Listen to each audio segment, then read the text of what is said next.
ဒီဗီဒီယိုထဲမှာမြို့ခိုးတွေကြားတပင်ကနေတပင်ကိုလွဲပြန်နေကြတဲ့မြောက်လေးတွေကိုကြည့်ရင်ခေါင်းဆောင်မှုရဲ့အစစ်အမှန်အဓိပ္ပာယ်ကိုကျွန်တော်တွေးမိပါတယ်။မူလာတန်းကျောင်းတုံးကမြန်မာဖတ်စာထဲမှာပါတဲ့ဖျားလောင်းမဟာကပိမြောက်မင်းဇက်တော်ဟာခေါင်းဆောင်တို့ရဲ့အနစ်နာခံမှုအတွက်အကောင်းဆုံးတာရကပါပဲ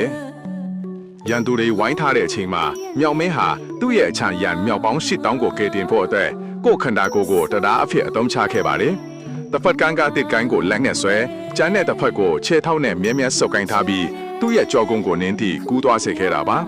မိမိရဲ့အသက်ထက်နောက်လိုက်တဲ့ဘေးကင်းရဲကိုဦးစားပေးခဲ့မြောက်နှင်းရဲ့စိတ်ဓာတ်ဟာတကယ့်ကိုအမခံပါပဲ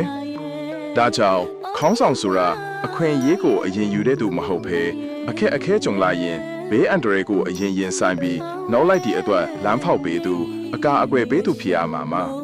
ခေါင်းဆောင်ကောင်းတစ်ယောက်ဟာအမှန်တရားဘက်ကရပ်တည်ပြီးအညာအကျိုးအတွက်ကိုယ့်ကိုယ်ကိုစသေးဝန်းရပါမယ်